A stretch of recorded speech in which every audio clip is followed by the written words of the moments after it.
গল্পের সওদাগর চ্যানেলে আপনাদের সবাইকে স্বাগত। আজকে আমরা শুনব হুমায়ূন আহমেদের লেখা উপন্যাস বৃষ্টি ও মেঘমালা পর্ব ৩।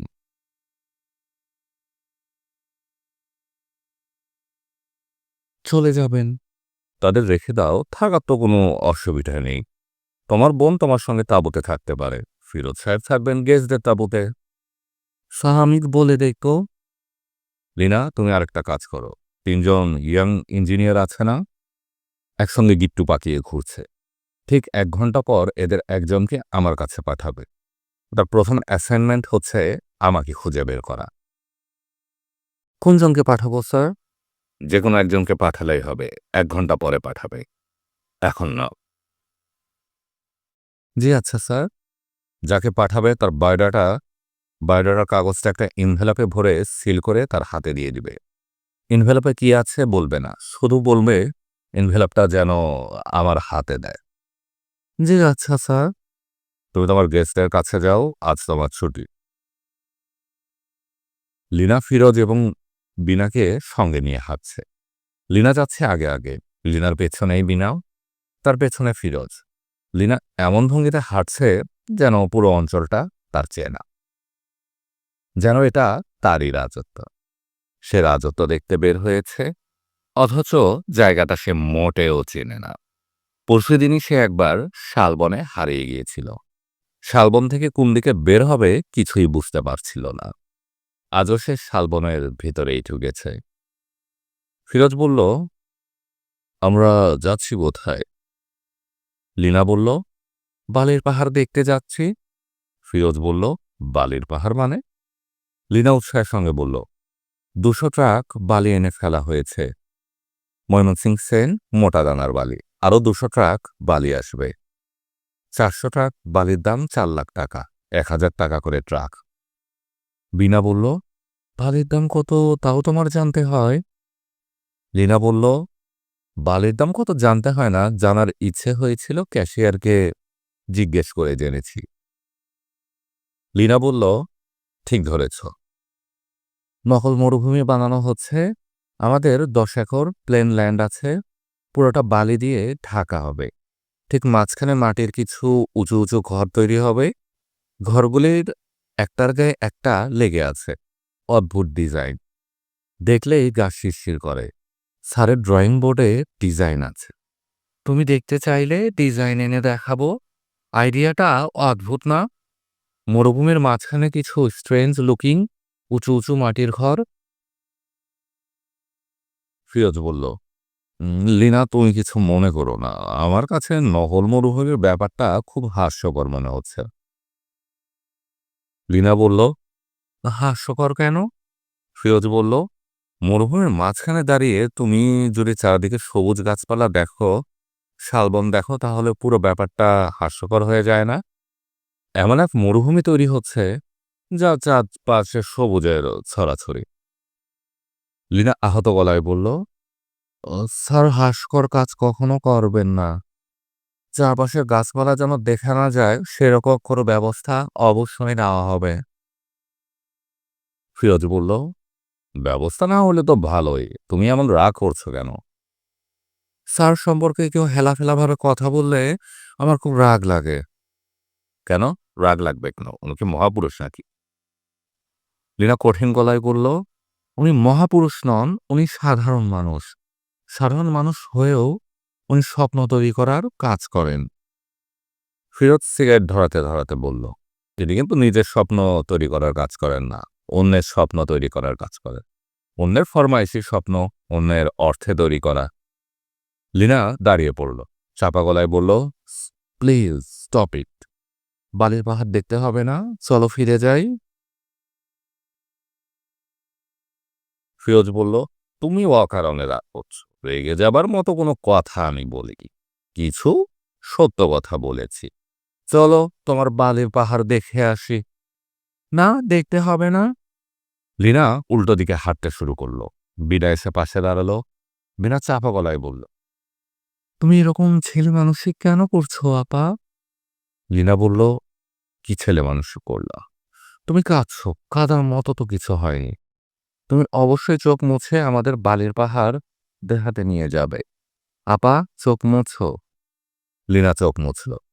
আপা, তুমি কি জানো তুমি খুব অস্বাভাবিক আচরণ করছো? জানি না, মন খারাপ হয়েছে এটুকু জানি। মন খারাপটা তো ঘন ঘন না করে একটু কম করলে হয় না আপা? আমার মধ্যে তোর মতো কোনো সুইচ নেই যে মন খারাপের সুইচ অফ করে মন ভালো করার সুইচ অন করে দিব। চোখ মোছো তো আপা, আবার তোমার চোখে পানি। লীনা চোখ মুছল। সান ঝিলের পাড়ে একা বসে আছে। জায়গাটা ঝিল না, উঁচু জায়গা।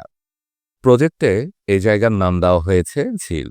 মাটি কেটে কৃত্রিম ঝিল বানানো হবে। মাটি কাটার লোকজন আছে। এখনো মাটি কাটা শুরু হয়নি। ঝিলের জন্য জায়গাটা তার পছন্দ হচ্ছে না। জায়গাটা নিচু বর্ষায় এমনিতেই পানি জমে থাকে।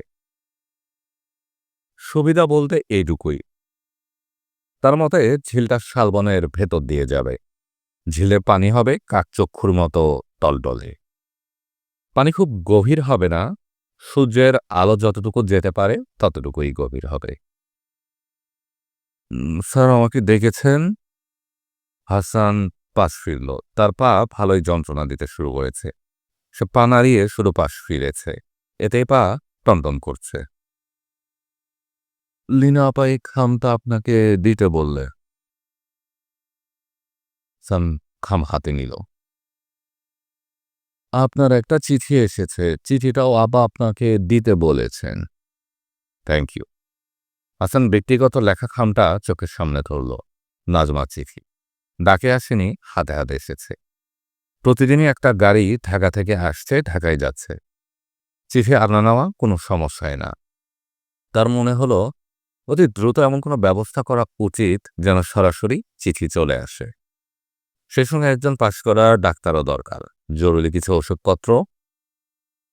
স্যার নাজমার চিঠি রেখে অন্য খামটা খুলল। নাজমুল আলম কুরেশির বায়োডাটা। হাসান লীনাকে বলেছিল যে ছেলেটিকে পাঠাবে, তার বায়োডাটা সঙ্গে দিয়ে দিতে। কি জন্য বলেছিল এখন মনে পড়ছে না। সে কি অতিরিক্ত চাপের মধ্যে আছে? আছে হয়তো। নাজমুল আলম কুরেশি। তোমার ডাকনাম কি? বাবুল। দাঁড়িয়ে আছে কেন? খাসের পর বসো। প্যান্ট অবশ্য নোংরা হবে, তাতে কি। নাজমুল বসল। সান তার দিকে সিগারেটের প্যাকেট এগিয়ে দিয়ে বলল, সিগারেটে টান দিতে ইচ্ছে করলে টান দাও, আমাকে লজ্জা করার কিছু নেই। চাকরি কেমন লাগছে? ভালো লাগছে।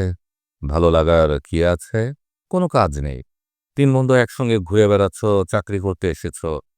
ঘুরে বেড়াতে তো আসুন। কি করব বুঝতে পারছি না স্যার। কোনো দায়িত্ব যদি পাই চেষ্টা করতে পারি। বিশেষ কোনো দায়িত্ব কি তুমি নিতে চাও? আমি সেভাবে চিন্তা করিনি স্যার। নকল মরুভূমির মাঝখানে কিছু অদ্ভুত ধরনের ঘর তৈরি হচ্ছে শুনেছ নিশ্চয়ই? জি। তার ডিজাইন দেখেছ? জি না। ডিজাইনটা আমার গ্রাফ টেবিলে আছে। ডিজাইনটা খুব ভালো মতো দেখবে। ঘরে বিশেষ ধরনের লাইটিং হবে। দরজা জানালা দিয়ে গাঢ় হলুদ আলো আসবে। বালির পর হলুদ আলো পরে বালি চিকচিক করবে। বিল্ডিংয়ের বাইরেও হলুদ আলো ফেলা হবে। লাইটের সোর্স এমন হবে যে সোর্স দেখা যাবে না। কেউ বুঝতেও পারবে না আলো কোত্থেকে আসছে। ডিজাইনে নিশ্চয়ই এ ব্যবস্থা রাখা হয়েছে। অবশ্যই রাখা হয়েছে। তোমার দায়িত্ব হচ্ছে লাইটিংয়ের ব্যাপারটা দেখা। তোমার সঙ্গে একজন ডিপ্লোমা ইঞ্জিনিয়ার থাকবে, রহিম নাম। খুবই এক্সপার্ট। তার কাছে থেকেও অনেক কিছু শিখতে পারবে। সমস্যায় পড়লে মিজুর সাহায্য নিবে। মিজুকে চেনো? জি না। খুঁজে বের করবে। তার সঙ্গে খাতির জমাবার চেষ্টা করবে। এই খাতিরটা কাজে লাগবে। জি আচ্ছা। লাইটিং প্ল্যানে বড় একটা ভুল আছে। ভুলটা বের করে আমাকে বলবে। আমি দেখতে চাই তোমার বুদ্ধি কেমন। আচ্ছা, এখন যাও। নাজমুল চলে যাচ্ছে, খুব উৎসাহ নিয়েই যাচ্ছে। এটা ভালো লক্ষণ। মনে হয় ছেলেটা টিকে যাবে। সে সিগারেট ধরালো। হাসান সিগারেট ধরালো। ছোট্ট ভুল হয়েছে। ফ্লাক্সে করে চা আনা উচিত ছিল। চা খেতে খেতে কাজ করতে ইচ্ছে করছে। সান নাজমার চিঠি খুলল। কি সুন্দর পরিষ্কার ঝকঝকে লেখা। মুগ্ধ হয়ে তাকিয়ে থাকতে ইচ্ছা করে। সান, চিঠিতে কঠিন কঠিন কথা লেখা আমার খুব অপছন্দের। কঠিন কথা সামনাসামনি হওয়া উচিত। যে মানুষটা দূরে আছে চিঠি লিখে তাকে হার্ট করার কোনো অর্থ হয় না। তারপরও বাধ্য হয়ে তোমাকে কঠিন চিঠি লিখছি।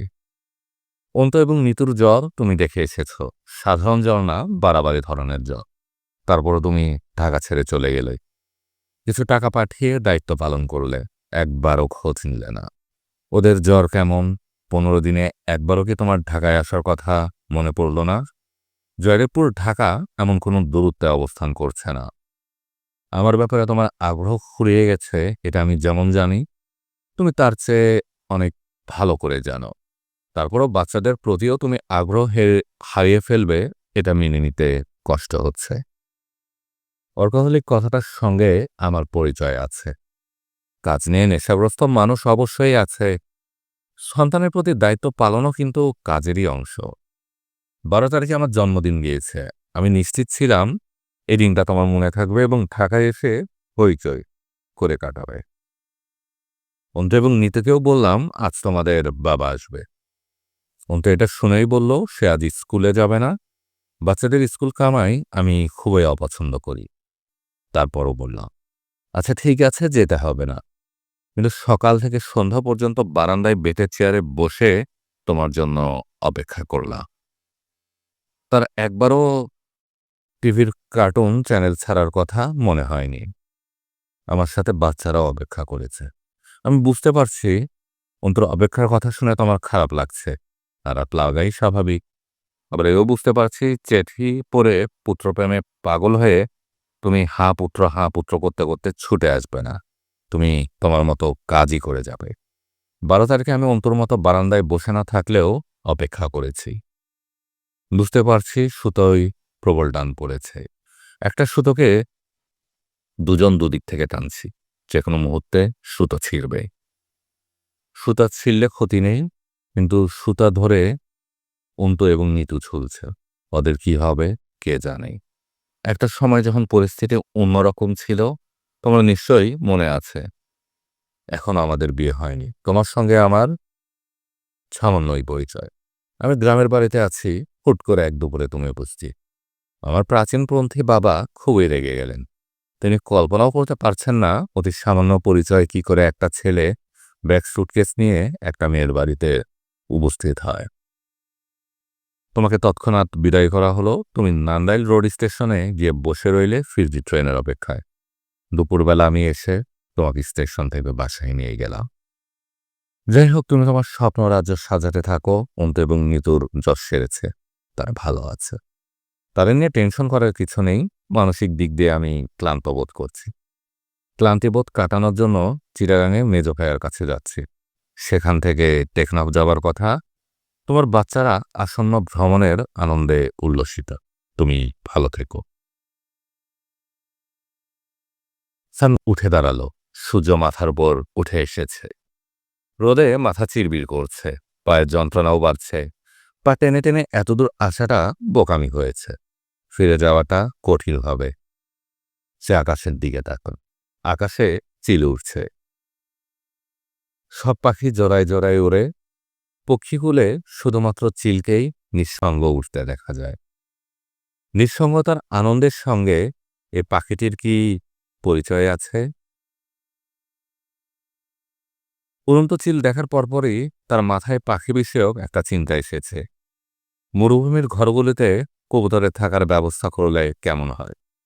পোষ মানিয়ে শত শত কবুতর যদি রাখা যায়, যত অদ্ভুত যত সুন্দরী ঘরগুলা হোক না কেন, ঘরের কোনো প্রাণ থাকে না। শত শত কবুতর যদি সেই ঘরগুলি ঘিরে ওড়াউড়ি করতে থাকে, তবেই ঘরগুলিতে প্রাণ প্রতিষ্ঠা হবে। বিকেল 5টার সময় সাইট থেকে ঢাকায় একটা গাড়ি যায়। তার পরে গাড়িটা ছাড়ে রাতের ডিনারের পর। 10টা, 10:30 বাজে। ফিরোজ বিকালের গাড়িতে যাবে বলে ঠিক করেছে। তো রাতে থেকে যাবার ইচ্ছে ছিল, কিন্তু বিনাকে যেতেই হবে, পরীক্ষার সামনে। একটা মিনিটও নষ্ট করার সময়ও তার নেই। তাছাড়া ঢাকায় মা একা, একটা কাজের মেয়ে ছিল। সেও ৫ কেজি চালের একটা ব্যাগ এবং লিনার দুটো ব্যবহারী শাড়ি নিয়ে সরে পড়েছে। এখন বাড়িতে মা একা। বিনা বলল, মা বাড়িতে একা, এটা কোনো সমস্যা না। একা থাকা তাকে অভ্যেস করতে হবে।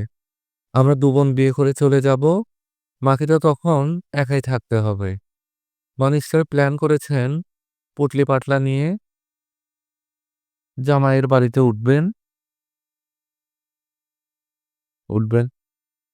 লীনা বলল, তুই এমন কঠিন করে কথা কিভাবে বলিস? বিনা বলল, খুব সহজভাবে বলি, কথাগুলি মোটেও কঠিন না। কথাগুলি বাস্তব। বাস্তব আমাদের ভালো না লাগলেও স্বীকার করতে হবে। ফিরোজ হাসতে হাসতে বলল,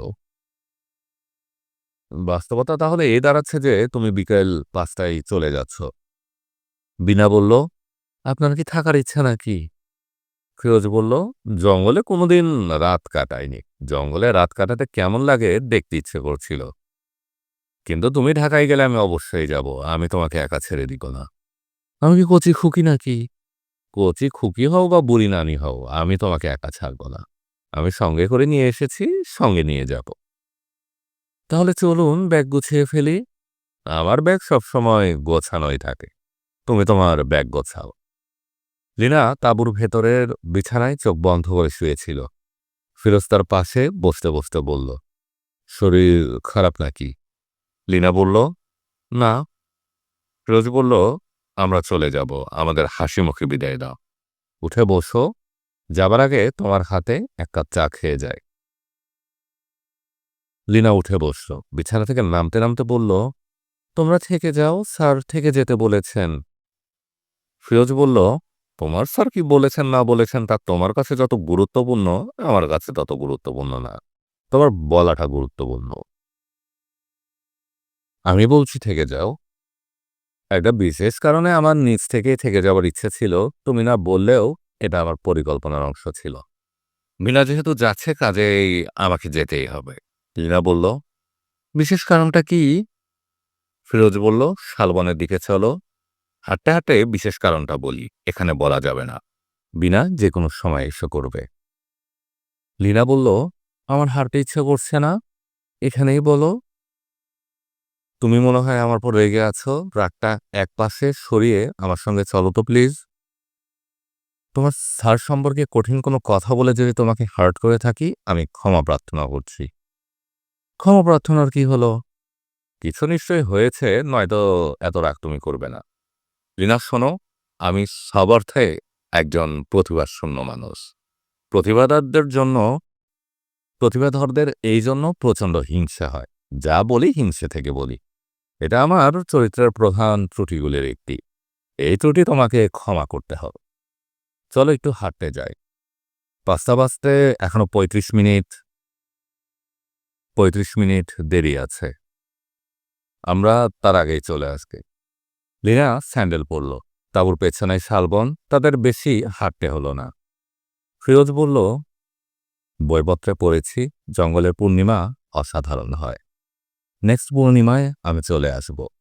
লীনা বলল, চলে এসো। খরা পূর্ণিমায় হাত ধরাধরি করে তোমায় নিয়ে বনে হাঁটব। আশা করি তোমার স্যার রাগ করবেন না। স্যারের পথে এখানে আসছে কেন? স্যার কেন রাগ করবেন? স্যার লয়াল কর্মচারী, কোম্পানির স্বার্থ চিন্তা না করে অন্য একজন পুরুষ মানুষের সঙ্গে হাত ধরে হাঁটছে, রাগ তো করারই কথা। ওনার সঙ্গে এইভাবে কথা বলবে না। ঠাট্টা করছিলাম। লীনা বলল, আমার সঙ্গে ঠাট্টাও করবে না, আমি ঠাট্টা বুঝি না। ফিরোজ বলল, আচ্ছা যাও, ঠাট্টাও করব না, সবসময় সিরিয়াস কথা বলবো।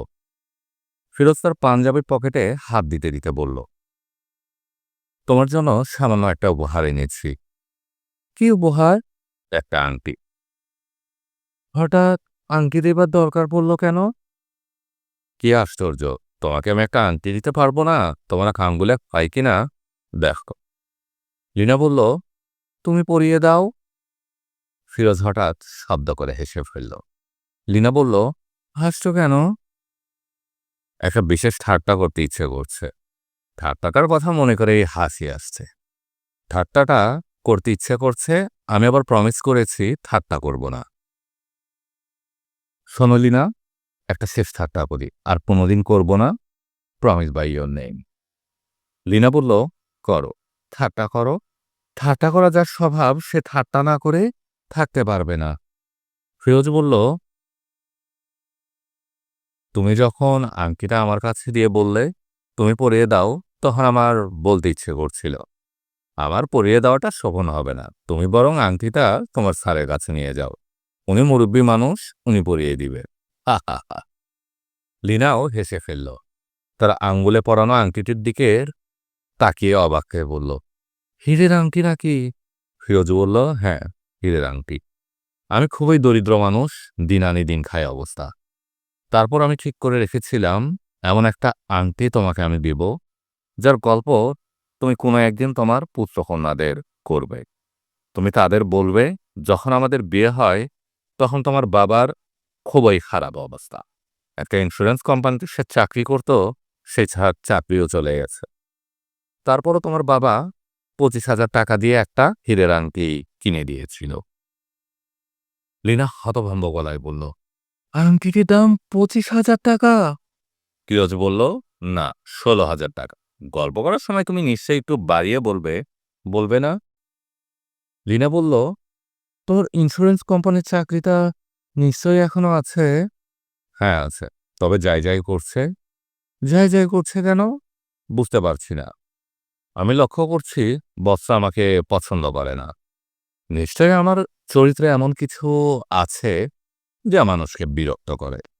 সাধারণ নিয়ম হচ্ছে কিছুক্ষণ কথা বললেই একজন মানুষ অন্যজনকে পছন্দ করা শুরু করে। আমার বেলায় উল্টোটা ঘটে। কেউ আমার সঙ্গে ৮ ঘন্টা কথা বললে সে আমাকে অপছন্দ করবে, এটা নিশ্চিত। লিনা, আংটিটা কি তোমার পছন্দ হয়েছে? হ্যাঁ হয়েছে, খুব সুন্দর আংটি। এত দাম দিয়ে আংটি কেনার কোনো প্রয়োজন ছিল না। তোমার জন্য হয়তো প্রয়োজন নেই, আমার জন্য প্রয়োজন। তুমি ধরেই নিতে পারো এটাই হবে তোমাকে দেওয়া আমার একমাত্র দামি উপহার।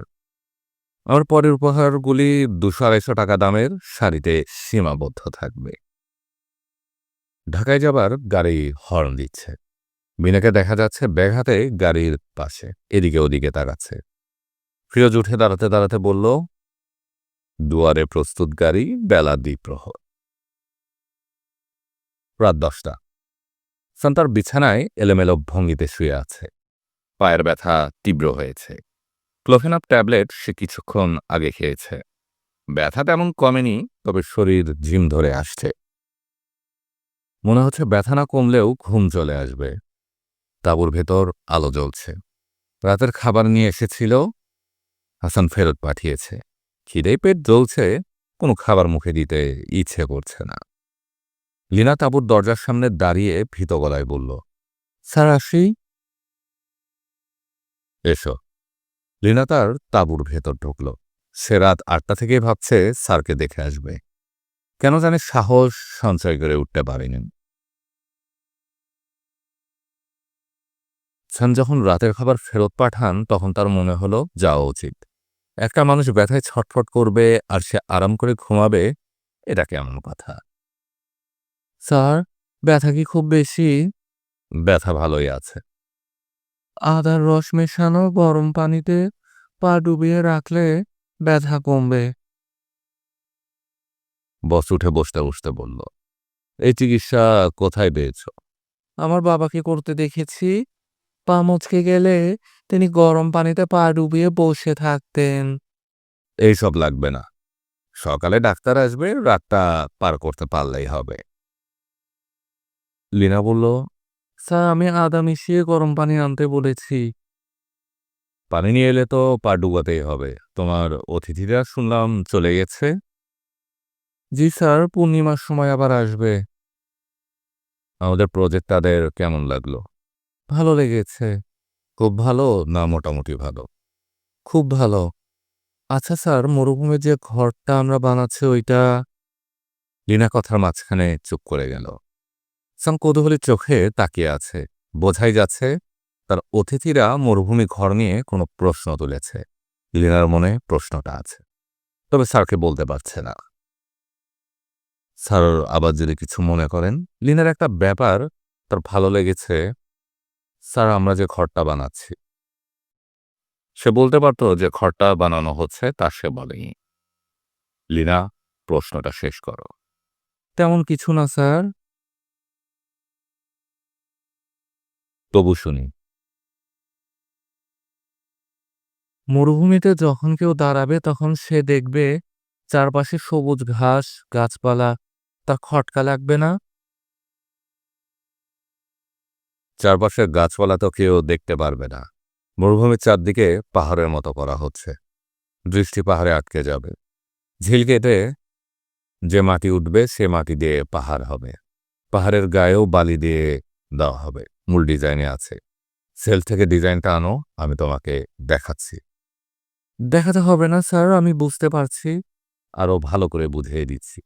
কেউ যদি মনে করে যে কোনো দিক দিয়ে মরুভূমিতে ঢুকতে পারবে তাহলে সে ভুল করবে। সরাসরি সেখানে যাওয়ার পথ নেই। খাল কেটে জায়গাটা আলাদা করা। সেখানে যাবার ব্যবস্থা কি?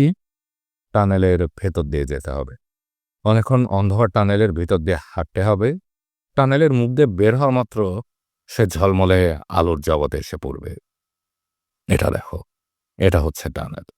6.5 ফুট ডায়ামিটার। কাগজ আর কলম নাও। একটা মজার জিনিস বুঝিয়ে দিচ্ছি। লিনার কেমন যেন লাগছে।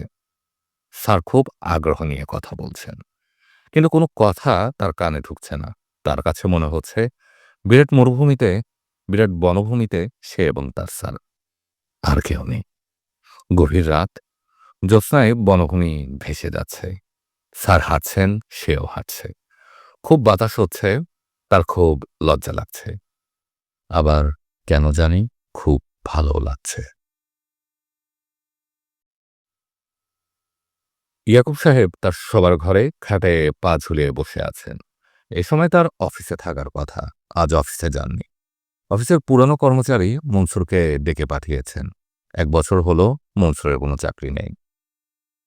অফিসের 2 লাখ টাকার হিসেবের গন্ডগোল হবার পর থেকে তার চাকরি চলে গেছে। তারপর সে নিয়মিত অফিসে যাতায়াত করে। সে পুরনো কর্মচারীদের একজন। এই হিসেবে তাকে প্রতি মাসেই আগের বেতনের কাছাকাছি পরিমাণ টাকা দেওয়া হয়। অফিসে তার কোনো বসার নির্দিষ্ট জায়গা নেই।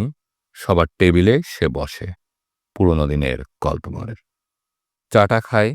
চাকরি চলে গেলেও অফিসে তার অবস্থানের তেমন কোনো পরিবর্তন হয়নি, কারণ ইয়াকুব সাহেব মাঝে মাঝে তাকে ডেকে গল্প করেন। ইয়াকুব সাহেব বললেন, কেমন আছো মনসুর? মনসুর বিনয়ে গলে গিয়ে বলল, ভালো আছি স্যার। বসো। মনসুর বসল। ইয়াকুব সাহেবের সামনে একটা নিচু চেয়ার রাখা। মনসুর এসে বসবে এজন্যে রাখা।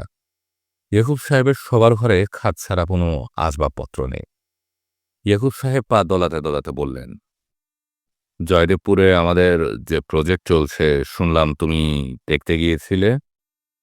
মনসুর বলল, এই নিয়ে 3 বার গিয়েছি স্যার। মাঝখানে একবার গিয়ে 2 রাত 2 দিন ছিলাম। কেমন দেখলে? বললে আপনি রাগ করবেন। টাকা পয়সার হরিলুট চলছে। স্যার নামে যাকে কাজ দিয়েছেন সে বাতাসে টাকা উড়াচ্ছে। নিজের টাকা তো না, পরের টাকা নষ্ট করতে মায়া লাগে না। দেখে কষ্ট লাগলো। খুব টাকা উড়াউড়ি হচ্ছে। 2টা জেনারেটর আছে, তারপরও আরেকটা নতুন জেনারেটর কেনা হয়েছে। রাজশাহী থেকে মাটির ঘরের কারিগরে এসেছে 10 জন। এদের কোনো কাজকর্ম নাই, খাওয়া দাওয়া করছে, ঘোরাফেরা করছে। পরের টাকা হলে এইভাবে উড়াতে হবে? তা তো ঠিকই, পরের টাকার মায়া স্বাভাবিকভাবে কম থাকবে। তাই বলে এত কম থাকাও ঠিক না। কাজকর্ম কেমন হচ্ছে? কাজকর্মের তো কোনো আগামাথা দেখলাম না। প্রথমে একটা জায়গায় খাল কাটা শুরু হয়েছে। 100 পুলিশ সারাদিন কাজ করল। সন্ধেবেলা হাসান সাহেব বললেন, না, খালটা এখানে হবে না, অন্য দিক দিয়ে হবে। খুব খাল কাটাকাটি হচ্ছে। কি যে হচ্ছে না হচ্ছে বোঝা মুশকিল স্যার। লন্ডভন্ড কাণ্ড। প্রতিদিনই কিছু না কিছু যন্ত্রপাতি আসছে। একটা বুলডোজার ভাড়া করেছে, বুলডোজারটা খামাখা পড়ে আছে। এখন পর্যন্ত কোনো ব্যবহার দেখলাম না। আপনারা শুনছিলেন হুমায়ুন আহমেদের লেখা উপন্যাস বৃষ্টি ও মেঘমালা পর্ব 3। পরবর্তী পর্ব শুনতে আমাদের গল্পের সওদাগর চ্যানেলে চোখ রাখুন।